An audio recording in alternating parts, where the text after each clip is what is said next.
జగన్నాథస్వామి వారి యొక్క అవతార వైభవం గురించి శంకరాచార్యుల వారు ఒక అష్టకాన్ని చేశారు. అదే జగన్నాథాష్టకం.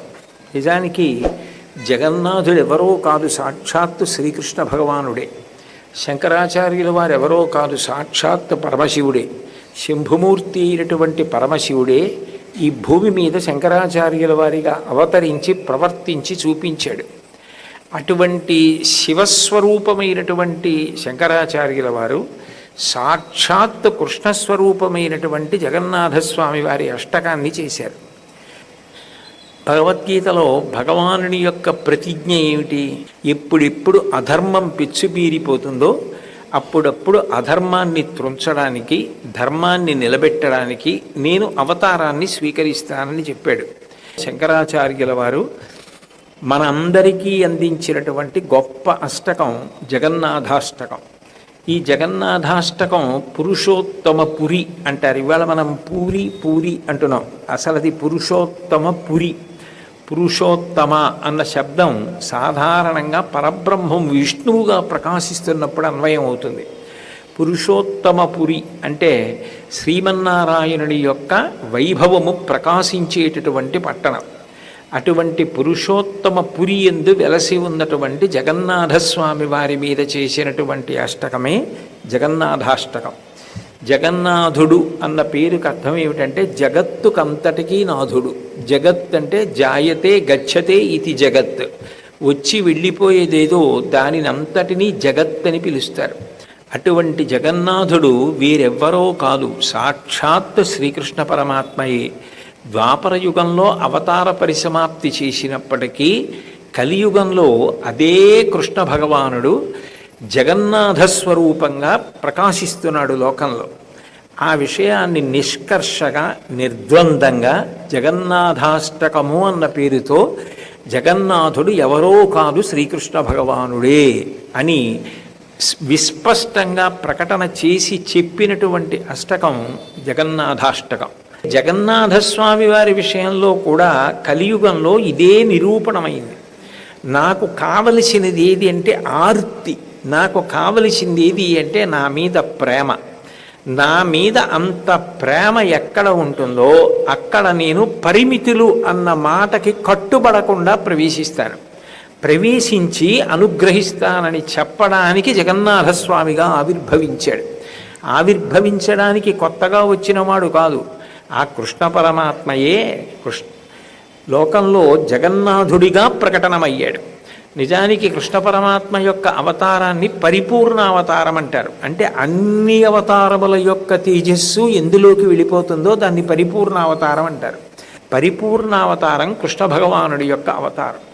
అటువంటి పరిపూర్ణావతారమైన కృష్ణావతారము యొక్క కొనసాగింపే యథార్థానికి జగన్నాథస్వామి అవతారం. అయితే అసలు నిజానికి జగన్నాథుడు ప్రకటనమైనది, పూజలు స్వీకరించినది ఎవరి దగ్గర అంటే ఆయన యందు అంత మిక్కిలి ప్రేమ భక్తి కలిగిన వాళ్ళకి ముందు ప్రకాశించాడు. ఒకానొకప్పుడు విశ్వావసు అని ఒక శబరనాయకుడు ఉండేవాడు. అంటే అరణ్యములలో తిరిగి ఆ అరణ్యములలో ఉండేటటువంటి కార్యకలాపముల మీద ఆధారపడి జీవనం సాగించేటటువంటి అమాయకులైనటువంటి వ్యక్తుల యొక్క సమూహం. దానికి నాయకుడు ఉండేవాడు, ఆయన పేరు విశ్వావసు.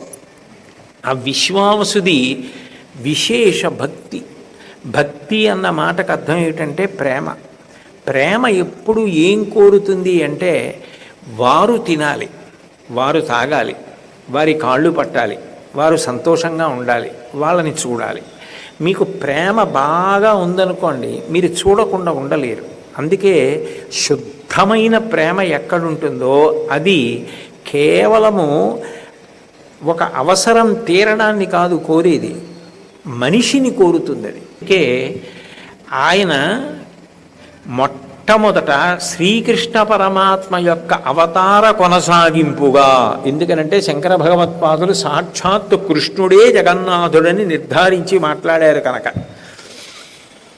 అవతారము యొక్క కొనసాగింపుగా మొట్టమొదట ప్రకటనమైనది ఎవరికి అంటే ఒక శబర అధిపతి అయినటువంటి విశ్వావసు అనబడేటటువంటి వ్యక్తికి ఆయన దర్శనమిచ్చాడు.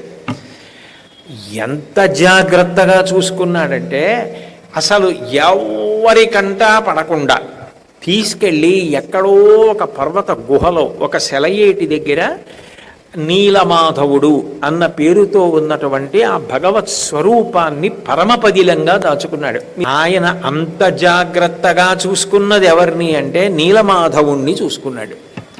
ఎక్కడో ఒక పర్వత గుహలో ఆయనని ఉంచుకుని ఆయనకి పూజ చేస్తూ ఆయనకి నైవేద్యం పెడుతూ ఆయన సేవ చేస్తూ నాకింతకన్నా ఏం కావాలి, ఈయన నలుగురికి తెలిసిపోతే, ఈయన ఇక్కడున్నాడని తెలిస్తే అందరూ ఆయన్ని చూడ్డానికి వచ్చేస్తే ఈయనకి ఊపిరాడుతుందో ఆడదో, ఈయన ఎంత క్లేశపడిపోతాడో, అంతమంది వచ్చేస్తే అంతమంది గాలి, అంతమంది మించి వచ్చేటటువంటి సూక్ష్మక్రిములు అన్నీ స్వామి కోమలమైన శరీరానికి తగిలితే ఎక్కడ సొక్కిపోతాడో అని బెంగ పెట్టేసుకుని ఎవరికీ కనపడకుండా చిట్ట చివరికి తనకి అత్యంత ముఖ్యులైన అంత్యవాసులకు కూడా ఆయన అక్కడ ఉన్నాడని తెలియకుండా జాగ్రత్త పడి అత్యంత ప్రధానులైన వాళ్లతో మాత్రమే ఆ గుహలోకి వెళ్ళి ఆ నీలమాధవ సేవ చేస్తుండేవాడు.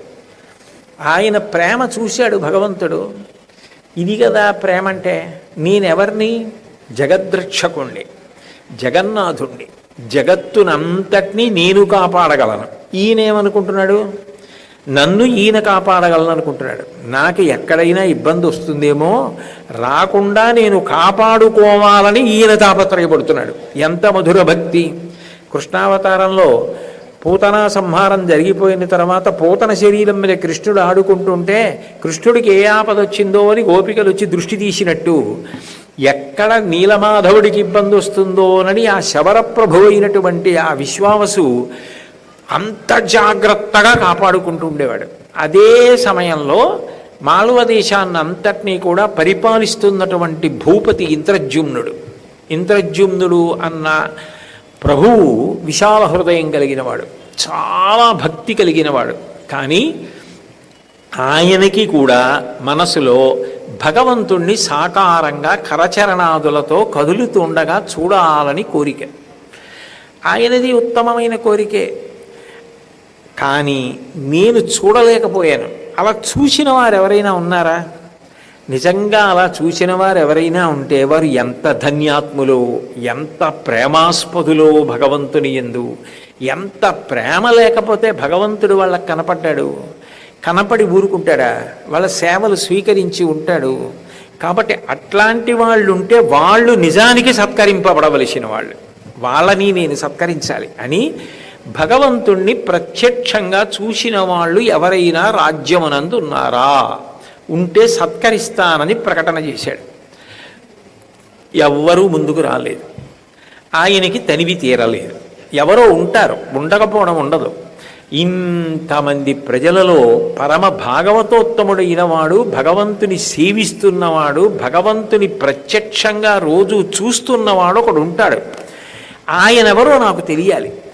ఆయనెవరో నాకు తెలిస్తే నేను ఆయన పాదములు పట్టుకుంటే ఆయన నాకు భగవంతుడిని కూడా చూపించగలడు. ఎందుకంటే ఆయన మాట భగవంతుడు వింటాడు కాబట్టి అటువంటి వ్యక్తి ఎవరో పట్టుకొని తీసుకొచ్చి నా చేత సత్కారము పొందేటట్టు, ఆయన దర్శనము ద్వారా నేను భగవద్ దర్శనం పొందేటట్టు నాకు నువ్వు ఉపకారం చేసి పెట్టమని తన దగ్గర ఉన్నటువంటి మంత్రి, చాలా చతురుడు, తెలివైనవాడు, బాగా చదువుకున్నటువంటి వాడు, మంత్రాంగము తెలిసి ఉన్నటువంటి వాడు, బుద్ధి కుశలత కలిగిన వాడు, మేధావి, విద్యాపతి అనబడేటటువంటి మంత్రిని పిలిచి ఆ కర్తవ్యాన్ని అప్పచెప్పాడు. ఆయన రాజ్యం అంతటా మారువేషంలో తిరుగుతున్నాడు. నిజంగా అలా భగవంతుణ్ణి దర్శనం చేసినవాడు, ఏదో ఒకసారి దర్శనం చేశాను అయిపోయింది అని ఊరుకోరు కదా. నిజంగా అంత ప్రేమ ఉన్నవాడు నిరంతర దర్శనాన్ని కోరుతాడు.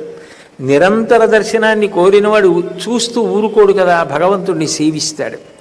అట్లా ఉన్నవాడు ఎవరు అని ఆయన అనుషంగికంగా ఇవన్నీ ఆలోచన చేసి అటువంటి ప్రదేశం కానీ అట్లా సేవిస్తున్నవాడు కానీ ఎవరైనా ఉన్నాడా అని వెతుకుతున్నాడు. వెతకగా ఆయనకి విశ్వావసు యొక్క ఉనికి తెలిసింది. ఆయన ఎక్కడో ఒక పర్వత గుహలో నీలమాధవుడన్న పేరుతో సాక్షాత్ పరిపూర్ణావతారమైన కృష్ణుణ్ణి జగన్నాథుడిగా సేవిస్తున్నట్ట. కాబట్టి నేను ఆయన్ని పట్టుకోవాలని వెళ్ళాడు.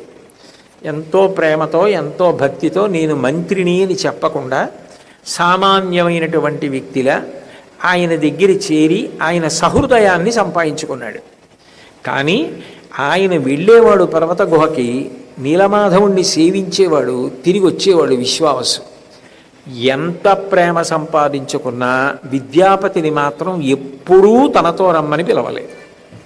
ఎందుకు పిలవలేదంటే దానికి ఒక్కటే కారణం, ఆ ప్రేమ అట్లాంటిది. ఏమో ఎవరిని నమ్మి నేను మోసపోయినా పర్వాలేదు, కానీ నా స్వామికి ఆపద రాకూడదు. వీళ్ళందరినీ తీసుకెళ్తే ఎంత ఇబ్బంది పెడతారో, ఏం కోరికలు కోరుతారో, ఆయనకి ఎక్కడ ఇబ్బంది కలుగుతుందో, నువ్వు ఇలా అందరినీ తీసుకొస్తున్నావు, నాకు చాలా ఇబ్బందిగా ఉంది, నేను ఇక్కడ ఉండలేనయ్యా అని వెళ్ళిపోతే స్వామి దక్కకుండా పోతాడు. అందుకని చెప్పి నేను ఎవరినీ తీసుకెళ్ళను అని ఆయన ఎవరినీ తీసుకెళ్లేవాడు కాదు. అది స్వార్థం కాదు, స్వామికి అసౌకర్యం కలగకూడదనేటటువంటి ఒక పిచ్చి ప్రేమ. అంతటి ప్రేమైకమూర్తి ఆ విశ్వావసు.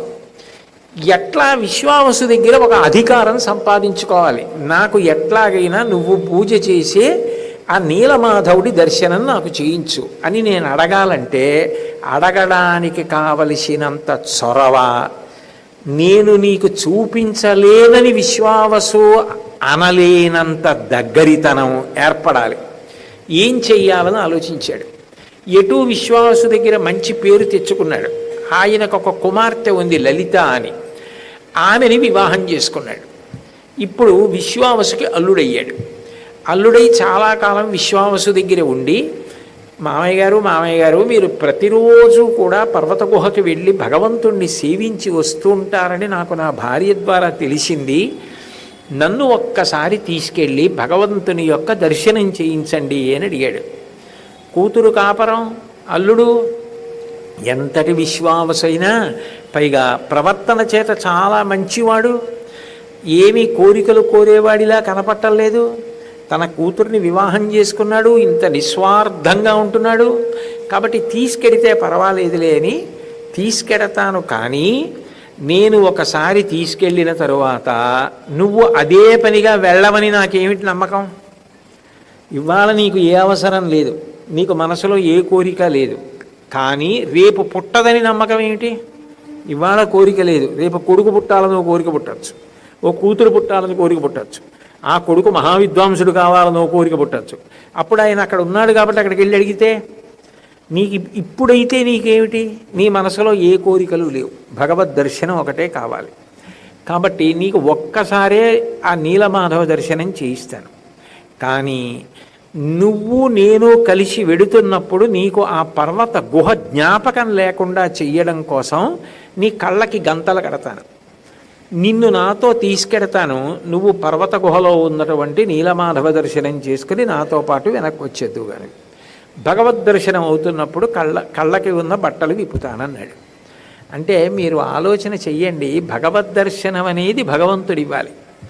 కానీ ఈయనకి ఎంత ప్రేమ అంటే భగవంతుడు అంటే నేను దర్శనం చేయిస్తాను, కానీ మళ్ళీ మళ్ళీ నువ్వు వెళ్ళడానికి అవకాశం లేకుండా నీ కళ్ళకి గంతలు కట్టేస్తానన్నాడు.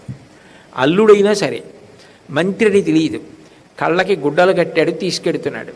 ఆ మంత్రి కోరిక ఏమిటి? తన ప్రభువుకి దర్శనం చేయించాలి, అందుకు వచ్చాడు, అందుకు ఇన్ని కష్టాలు పడుతున్నాడు. ఇప్పుడు దారి గుర్తుండకపోతే ప్రభువుకి ఎలా చేయిస్తాడు దర్శనం? తను కూతుర్ని పెళ్లి చేసుకుంటేనే మామగారు విశ్వావసు నీలమాధవ దర్శనం చేయించడానికి ఇంత పరీక్ష పెట్టాడు కదా, రాజుగారికి దర్శనం చేయిస్తాడా? చేయించాడు. తను చేయించాలి. తను చేయించాలంటే తనకి దారి గుర్తుండాలి. నాకు దారి గుర్తుండాలి, నాకు కంటికి కట్టకండి బట్టలు అడ్డంగా అంటే అనుమానపడతాడు, అసలు తీసుకెళ్ళడు. అందుకని అలాగే మామయ్య గారు కళ్ళకు గంతలు కట్టండి అన్నాడు. మంత్రి బుద్ధి మంత్రిది. అంటే మంత్రి బుద్ధి అంటే ఏమిటంటే మేధస్సు, తెలివితేటలు ఉపయోగించి ప్రభు కార్యాన్ని తీర్చే ప్రయత్నం ఆయన చేశాడు. మంత్రి అంటేనే మంత్రాంగం, తెలివితేటలతో కూడుకున్న వ్యవహారం. కాబట్టి ఆయన ఏం చేశాడంటే మళ్ళీ దారి నేను ఎలా గుర్తుపెట్టుకోగలనని ఒక సంచి తీసుకొని దానికి చాలా సన్నటి కన్నం పెట్టి దాని నిండా ఆవాలు పోశాడు. పోసి నడువు కట్టుకున్నాడు. ఆవాలు కింద పడుతుంటే పెద్ద ఎవరికి తెలియదు, చాలా చిన్న ఉంటాయి. అందుకని నేను పర్వత గుహకి తీసుకెళ్లే వరకు సన్న కన్నంలోంచి ఆవాలు పడుతూనే ఉంటాయి. మా మామగారు నాకు ఆ దారి చూపించకపోవచ్చు, కానీ తర్వాత నేను ఆవాలు ఎటు పడ్డాయో ఆ దారి పట్టుకుని వెళ్ళి నీలమాధవ దర్శనం చేసుకోగలను అని ధైర్యం వహించి ఆవాలు మూట నడుముకి కట్టుకుని బయలుదేరి వెళ్ళాడు. పర్వత గుహని చేరుకున్నాడు, నీలమాధవ దర్శనం చేసుకున్నాడు. అక్కడ ఒక ఆశ్చర్యకరమైనటువంటి విశేషం చూశాడు. అది ఒక విగ్రహం కాదు, ఉన్నవాడు సాక్షాత్ భగవానుడే. సాక్షాత్ కృష్ణ భగవానుడే అక్కడ కూర్చుని ఉన్నాడనడానికి గుర్తు ఏమిటంటే, ఆయన దగ్గరకి ఎవరొచ్చారో వాళ్ళు ఆ రూపాన్నే పొందారు. ఎట్లా అంటే, మనుష్య ప్రాణి అయితే ప్రారబ్ధం తీరాలి, తెలిసో తెలియకో అమాయకపు ప్రాణి ఏదైనా దరిదాపులలోకి వస్తే ఆయన పార్షద రూపాన్ని పొందుతుంది. అంటే సారూప్య స్థితి అంటారు, విష్ణు స్వరూపాన్ని పొందుతుంది.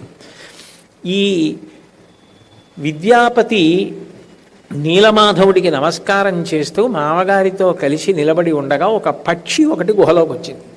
వచ్చి అక్కడ ఉన్న కోనేటిలో దాహంతో నీళ్లు తాగి అందులో రెక్కలు తడిపి టపటప కొట్టుకుంది. దానికి అక్కడ నీలమాధవుడు ఉన్నాడు, భగవానుడు అని తెలుసుకునే అవకాశం లేదు, అంత బుద్ధి జ్ఞానం ఉండదు కదా. కానీ అది భగవత్ సన్నిధానానికి వచ్చింది.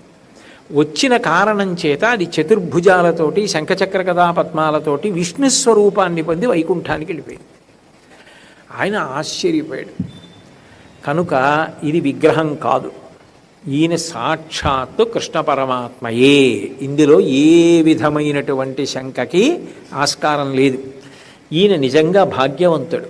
ద్వాపరయుగం పూర్తయిపోయిన తర్వాత కృష్ణావతార పరిసమాప్తి అయిపోయిందని అనుకుంటున్నాం, కానీ కృష్ణ పరమాత్మ ఇక్కడ ఈ రూపంతో ఈయనని అనుగ్రహిస్తున్నాడు, పూజలు అందుకుంటున్నాడు.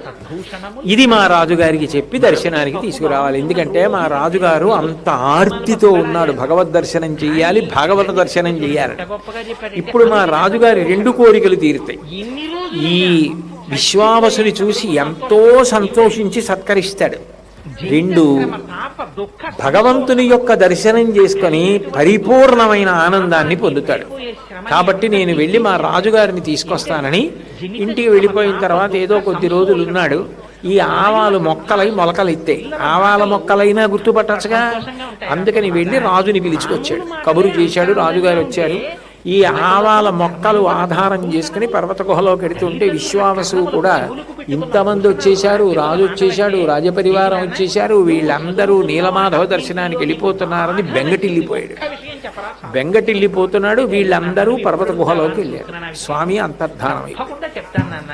అంతర్ధానం అయిపోగానే విశ్వావసు భోరును దుఃఖించాడు. విద్యాపతి కూడా ఇది భక్తితో సాధించవలసిన కార్యమే తప్ప యుక్తితో సాధించేది కాదు. భగవంతుణ్ణి యుక్తితో పట్టుకోగలవా? ఎవరి భక్తి వారిది. అది ఆ భక్తి ఉన్నవారు 1,000,000 మంది అయినా ఈశ్వరుడు 1,000,000 మందిని అనుగ్రహిస్తాడు తప్ప ఒకరు ఒకరికి చేయించేది కాదు. ఒకనాడు విశ్వావసు నాకు చేయించాడంటే విశ్వావసు యొక్క అమాయకత్వానికి, ఆయన భక్తికి కట్టుబడి నాకు దర్శనమిచ్చాడు. నేను అట్లా భక్తితో కన్నా రాజుగారి భక్తికి నేను ఉపకారం చెయ్యాలి, మంత్రిగా ఇది నా కర్తవ్యం అన్న భావనతో నా మేధస్సును ఉపయోగించి ఆవాల గింజలవి వదిలిపెట్టి దారి కనుక్కుని, నిజానికి మరి చెప్పలేదుగా విశ్వావసుకి, నేను దారి కనిపెట్టే ఏర్పాటు చేస్తున్నానని చెప్పకుండా చేశాడు. ఇవి నా బుద్ధితో చేసినంత మాత్రాన భగవంతుడు దొరుకుతాడా? అది సాధ్యమా? అలా పట్టుకోగలమా ఈశ్వరుణ్ణి? తెలివికి తెలివి ఆయన. తెలివి అన్న మాట ఎక్కడుందో దానికి ఉనికి ఆయన. అటువంటి భగవంతుణ్ణి నేను పట్టుకోగలనా నా యుక్తి చేత? పట్టుకోలేకపోయాను. అందుకే రాజుగారికి దర్శనం ఇప్పించలేకపోయానని చాలా బాధపడ్డాడు. రాజుగారు కూడా చాలా బాధపడ్డారు. అయ్యయ్యో, నా వల్ల ఆ సేవింపబడుతున్న నీలమాధవుడు కూడా అదృశ్యమైపోయాడు. నేను ఒక భాగవతుడిని సత్కరించి ఉపకారం చేయకపోగా ఒక భాగవతుడు బాధపడ్డానికి కారణమయ్యాడు. ఇప్పుడు రాజుగారికి పరితాపం ఎక్కువైపోయి, ఒకటి భగవద్ దర్శనం చేయలేదు జీవితంలో, రెండు ఒక అమాయకుడు అంత భక్తితో ఆరాధన చేస్తున్న భగవంతుణ్ణి దర్శనం చెయ్యడానికి ప్రయత్నించి అందులో మానవ సహజమైన మేధస్సు ఉన్నది కాబట్టి ఈశ్వరుణ్ణి దర్శించలేక ఆయన అంతర్ధానం అయిపోవడానికి కారణమైంది. ఆ మంత్రిని పంపింది నేనే కాబట్టి నాకు కూడా ఇందులో పాత్ర ఉందని ఆయన చాలా పశ్చాత్తాపం చెందాడు. చెంది ఆక్రోశించాడు భగవంతుడి కోసం. నా వల్ల ఇంత అపరాధం జరిగింది, నాకు దర్శనమివ్వవా, ఆ విశ్వావసును అనుగ్రహించవా, నువ్వు మళ్ళీ రావా, మాకు కనపడవా అని. అప్పుడు భగవానుడు స్వప్నమునందు సాక్షాత్కరించి నువ్వు ఒక యజ్ఞం చెయ్యి, అశ్వమేధయాగం చెయ్యి, చేసిన తరువాత నీకు నేను లభిస్తాను. ఎట్లా లభిస్తాను అంటే మళ్ళీ విశ్వావసుకి ఏ నీలమాధవుడిగా దర్శనమిచ్చానో అట్లా కాదు, నేను ఎట్లా నీకు కనపడాలనుకుంటున్నానన్నది నా ఇష్టం. ఈసారి నేను దారుమూర్తిగా వస్తాను. దారు అంటే కొయ్య కలప. ఆ కొయ్య రూపంలో వచ్చి కొయ్యలోంచి ఆవిర్భవిస్తాను. ఆ కొయ్య నువ్వు కనిపెట్టేది కాదు, నేను రావాలి. ఆ కొయ్య రూపంలో నేను వస్తే నువ్వు నన్ను తయారు చేయాలి. తయారు చేయడం కూడా నీకు సాధ్యం కాదు, అది కూడా భగవత్ ప్రేరణ కావాలి. నేను ఏ రూపంతో రావాలన్నది నా బుద్ధి అందుకోగలిగిన వాడికే తెలుస్తుంది. అందుకని నేను ఎవరి యందు ప్రవేశించి బుద్ధి ప్రచోదనం చేస్తానో ఆయన వచ్చి ఆ కలపలోంచి నా మూర్తి చెక్కుతాడు. ఆ కలప కూడా చాలా దివ్యమైనటువంటి దారు. ఆ దొంగ సముద్రంలో కొట్టుకొస్తుంది. నువ్వు సముద్ర తీరంలో సైనికుల్ని పెట్టి ఉంచు. ఆ దొంగ ఒక రోజున తేలి వస్తుంది, దాన్ని తీసుకురా, దానికి పూజలు ఆచరించు. ఒక వ్యక్తి వచ్చి చెక్కుతాడు, అందులో ఉంచి ఏ రూపం వస్తుందో ఆ రూపంతో నిన్ను కాదు ఈసారి జగత్తునంతటినీ అనుగ్రహిస్తాను, అందరికీ దర్శనమిస్తాను, అందరూ నన్ను చూడొచ్చు. కాబట్టి నువ్వు బెంగ పెట్టుకోకు. ఇప్పుడు విశ్వావసు నన్ను చూశాడని నీకు చూడాలనిపించింది. మీ ఇద్దరి మధ్యలో సద్బుద్ధితోటే తన కర్తవ్యతానిష్టతో విద్యాపతి అంత త్యాగం చేసి అంత కష్టపడ్డాడు. ఇన్ని ఇబ్బందులు లేకుండా నన్ను చూడాలని ఎవరు అనుకుంటారో అసలు ఆ బుద్ధి పుట్టడం చాలా కష్టం. ఒకసారి జగన్నాథస్వామి నా కన్నుల ముందు కనపడుగాక అన్న బుద్ధి పుట్టడం అంత గొప్పదవుతుంది.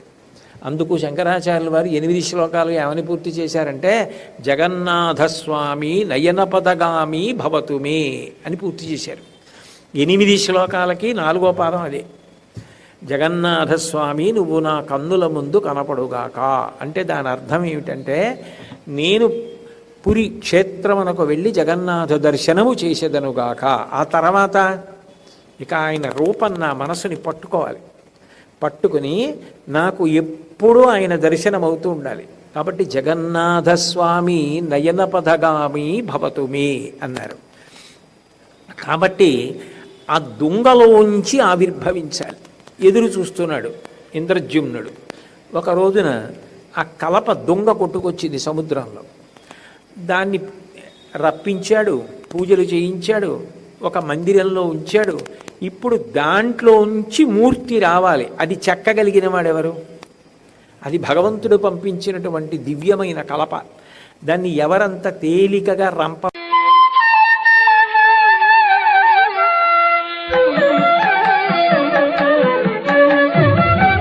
సాధారణంగా లోకంలో ఏదైనా ఒక కాలో ఒక చెయ్యో సరిగ్గా లేక విశ్వమునంతటిని నిర్మించిన వాడు ఎవరు? విష్ణువే. విశ్వకర్మయే ఒక వృద్ధ బ్రాహ్మణ రూపంలో వచ్చాడు. వచ్చి మహారాజా ఆ దొంగని నాకు అప్పచెప్పండి, ఒక మందిరాన్ని ఏర్పాటు చేయండి, కానీ ఆ మందిరం తలుపులు వేసేయాలి. నేను దారుని చెక్కి మూర్తిని తయారు చేసిన తరువాత మీకు చెప్తాను, తలుపులు తీసి మూర్తి సిద్ధమైందని చెప్తాను.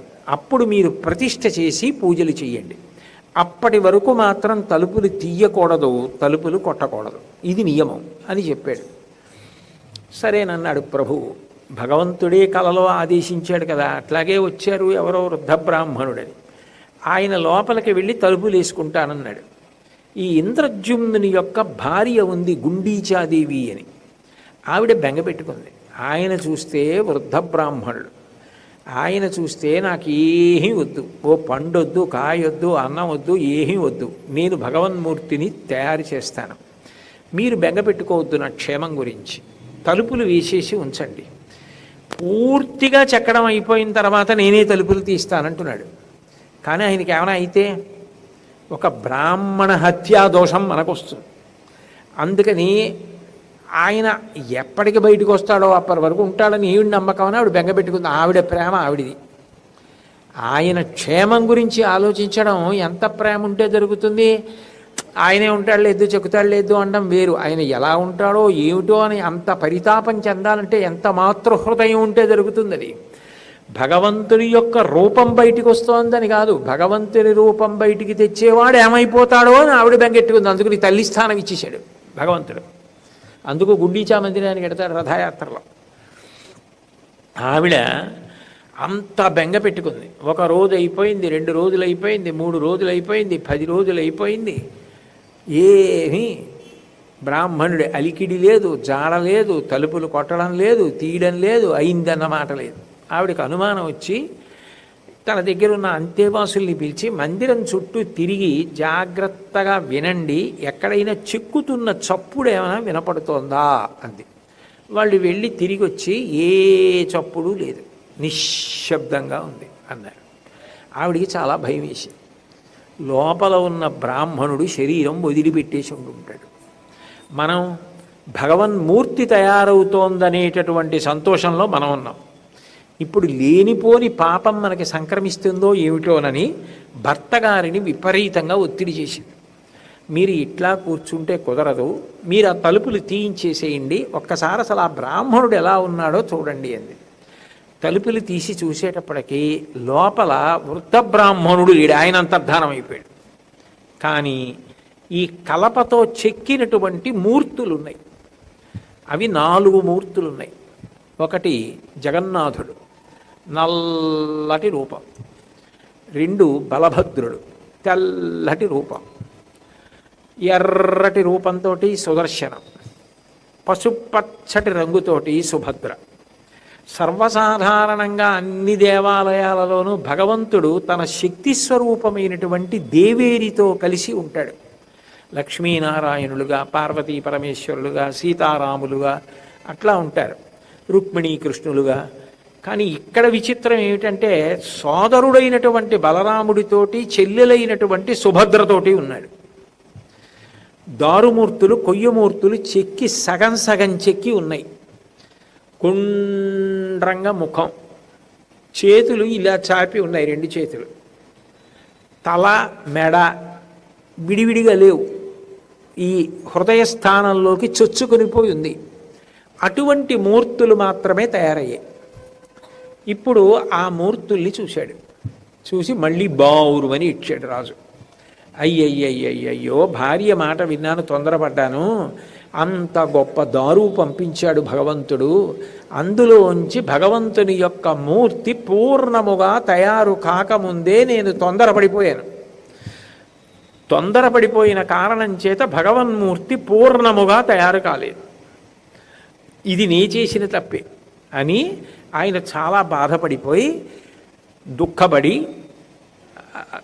అవిశ్రాంతంగా ఉన్నటువంటి స్థితిలో భగవానుడు మళ్ళీ దర్శనం ఇచ్చాడు. ఇచ్చి బెంగ పెట్టుకోకోయే, అదే జగన్నాథ స్వరూపం.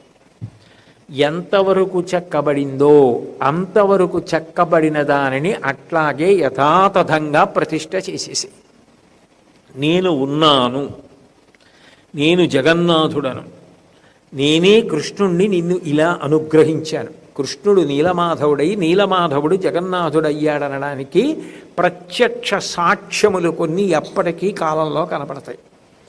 అందులో ప్రధానమైనటువంటి ఇదేది అంటే, సాధారణంగా మీరు జెండా పెట్టారనుకోండి, గాలి ఎటు వేస్తుందో జెండా అటు ఎగురుతుంది. ఒక్క పురుషోత్తమపురి క్షేత్రంలో, అంటే పూరి అంటాం కదా, పురి, అక్కడ మాత్రం జగన్నాథస్వామి దేవాలయం సుదర్శన చక్రం మీద ఎగిరేటటువంటి పతాకం గాలి ఎటు వీస్తుంటుందో దానికి వ్యతిరేకంగా ఎగురుతుంది. గాలి ఇటు వేస్తోంది అనుకోండి, పతాకం ఇటెగరదు, అటు ఎగురుతుంది. అది విరుద్ధం. అసలు నీడ పడదు గుడిది, ఏ కారణానికి గుడి నీడ పడదు. ఇవన్నీ నేనున్నానడానికి గుర్తులు. కాబట్టి నువ్వు బెంగ పెట్టుకోకు, నేను ఎట్లా ఉన్నానో అట్లాగే ప్రతిష్ఠ చెయ్యి. ఇంకొక విశేషం ఏమిటంటే, నాకు ఉత్సవమూర్తి ఉండడు. నేను రథయాత్ర వెళ్ళవలసి వస్తే నేనే వెడతాను. అంటే ఒక దేవాలయం ఉందనుకోండి, అందులో ఉన్న ధ్రువమూర్తిగా ఉంటారు అంతరాలయంలో. ఆయన ఉత్సవమూర్తిగా బయటికి వెళ్ళి ఉత్సవం అందుకోవలసి వచ్చిందనుకోండి, ఉత్సవమూర్తి పెడతారు పల్లకీలో కానీ వాహనం మీద కానీ. ఉరి క్షేత్రంలో అలా కాదు, ధ్రువమూర్తి వెళ్తారు. ఆ జగన్నాథుడు, ఆ బలభద్రుడు, ఆ సుభద్ర, ఆ సుదర్శనం, ఆ నలుగురు పెడతారు. కాబట్టి ఇది నేనున్నానని గుర్తు. అంటే సాక్షాత్ బ్రహ్మగారు వచ్చి, అవునయ్యా ఈయన పరబ్రహ్మమే, నీకు అందులో అనుమానం లేదు, సాక్షాత్ పరబ్రహ్మమే ఈ రూపాన్ని ఇలా ఉండి నేను పరబ్రహ్మమని నిర్వచనం చేస్తోంది. అందుకే శంకరాచార్యులు వారు ఒక శ్లోకంలో పరబ్రహ్మ పీడ అంటారు, పరబ్రహ్మమే రూపమును దాల్చింది అంటారు. కాబట్టి జగన్నాథుడే ఇలా ఉన్నాడేమన్న అనుమానమును నువ్వు పొందవద్దు, ఇట్లాగే ప్రతిష్ఠ చేయమన్నారు. అసలు ఆ రాజుగారి తాపత్రయం, ఆయన పడ్డ కష్టం, భగవంతుడి గురించి ఆయన ఏడ్చిన ఏడుపు లోకంలో ఎవడేడిచాడురా? ఎవడు ఏడిచినా వాడి కోసం ఏడిచినవాడు, వాడి వాళ్ళ కోసం ఏడిచినవాడే. నా కోసం జీవితంలో ఇంత ఏడిచినవాడు, రాజ్యపదవున్నా భోగాలున్నా ఎవడున్నాడు? కాబట్టి ఈయనకి నేను దర్శనమిస్తున్నానని భగవంతుడు ఆయనకి సాక్షాత్కరించాడు. నువ్వు నా కోసం ఇంత పరివేదన చెందావు, ఇప్పుడు దేవాలయం కట్టి నన్ను ప్రతిష్ఠ చేస్తావు, నాకు ఒక ముచ్చట ఉంటుంది. నా కోసం ఇంత పరిశ్రమ చేశావు కదా, నీకు ఒక వరం ఇవ్వాలని నేను అనుకుంటున్నాను, ఏం కావాలి కోరుకోమన్నాడు. ఒకటి కాదు స్వామి, నాకు 3 అడగాలనుంది, నిన్ను అనుగ్రహిస్తావా అన్నాడు.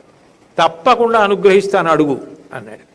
మొట్టమొదటి కోరిక ఏదంటే, ఈ క్షేత్రంలో నీ చేతులు ఎప్పుడూ తడిగా ఉండాలి. ఎప్పుడు తడిగా ఎప్పుడు ఉంటాయి అంటే, అన్ని ప్రసాదాలు నువ్వు ఇక్కడ తింటూ ఉండాలి. అందుకే 56కి తక్కువ కాకుండా నైవేద్యాలు అవుతూ ఉంటాయి జగన్నాథస్వామికి. 56 అనుకుంటారు చాలామంది, 56 కాదు, 56కి తక్కువ కాకుండా. అంటే 56 దాటిపోయి ఒక్కొక్కసారి 100ల సంఖ్య మీద నైవేద్యాలు తయారవుతాయి.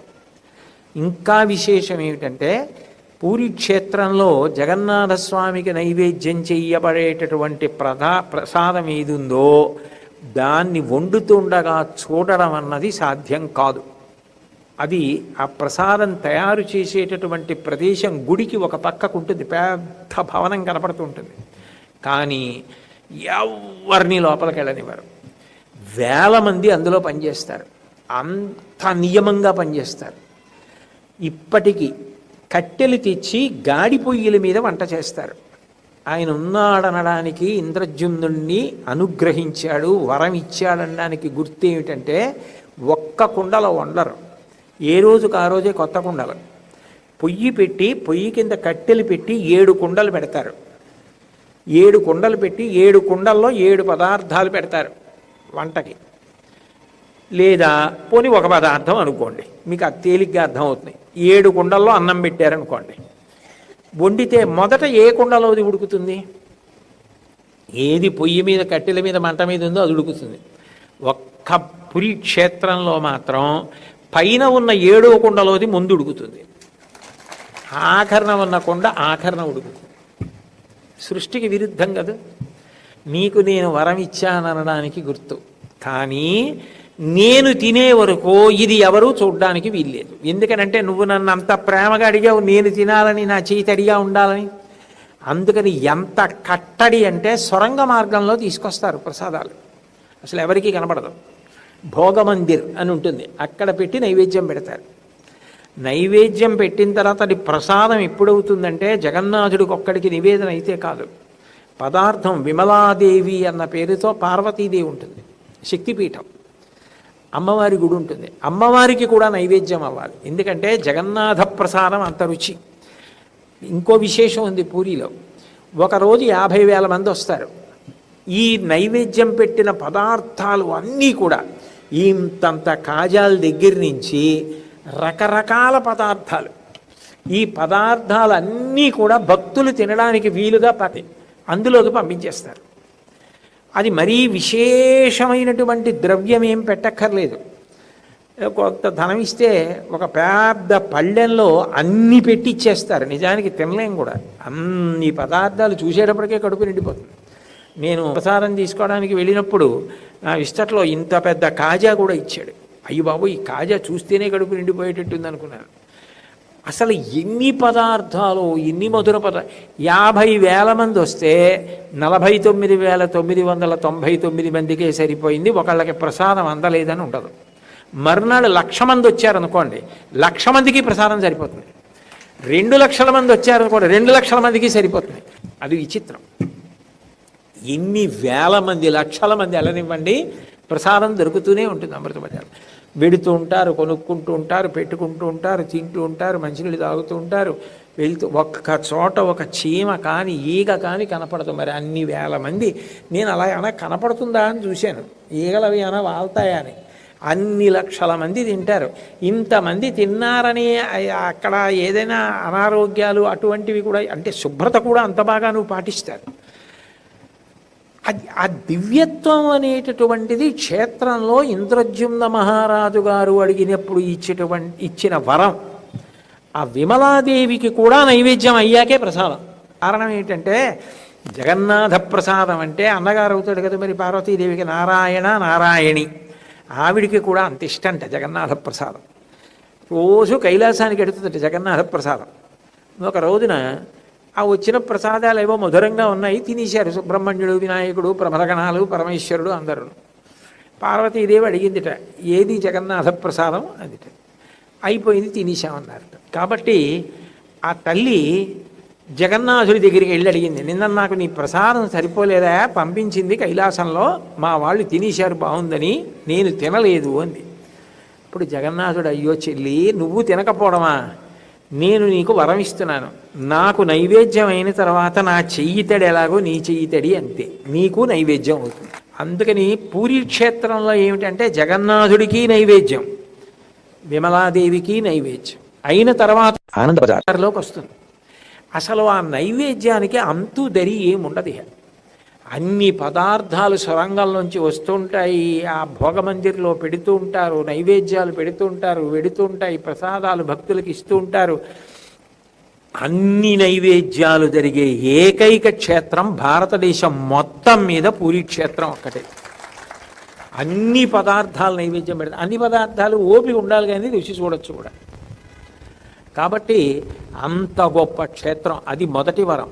బహుశः అంత ప్రేమ ఎవరికి ఉంటుంది? జగన్నాథుడు నవ్వి నీ రెండో వరం ఏమిటని అడిగాడు. నువ్వు సాధ్యమైనంత వరకు దర్శనమే ఇస్తుండాలి అందరికీ. తక్కువ సమయం నీ వ్యక్తిగత కారణాలకి తీసుకోవాలి. అందుకని పూరిలో స్వామివారికి పవళింపు సేవ కూడా చాలా తక్కువ సమయం. సర్వసాధారణంగా దేవాలయాలలో అలంకారం చేసేటప్పుడు తెరవేసేస్తారు. ఒక్క పూరిలో మాత్రం పొద్దున్న సుప్రభాతం దగ్గర ప్రారంభమైతే చిట్ట చివర సాయంకాలం భోగ్ ఆరాధన అంటారు, గీత గోవిందం అన్న ఉత్తరీయం వేస్తారు జగన్నాథుడికి. దివ్యమంగళమూర్తిగా వెలిగిపోతుంటాడు అప్పుడు. అట్లా ఇన్ని ఆరాధనలు, ఇన్ని అలంకారాలు, ఇన్ని నైవేద్యాలు, కొన్నిసార్లు తేలిక పదార్థాలు, కొన్నిసార్లు పిండి వంటలు, కొన్నిసార్లు అన్న పదార్థాలు, ఇవన్నీ వండుతూ ఉంటారు. ఇన్ని వండినప్పటికీ, ఇన్ని నైవేద్యాలు పెట్టినప్పటికీ, ఇంత చెయ్యి తడారకుండా ఉన్నప్పటికీ చాలా సమయం దర్శనమిస్తూనే ఉంటాడు. అలంకారం కూడా అందరి ముందు చేసుకుంటూ ఉంటాడు. అంటే నువ్వు అంత సౌలభ్యంగా ఉండాలి. నేను అలంకారం చేసుకుంటున్నాను కాసేపు ఉండండి అండం.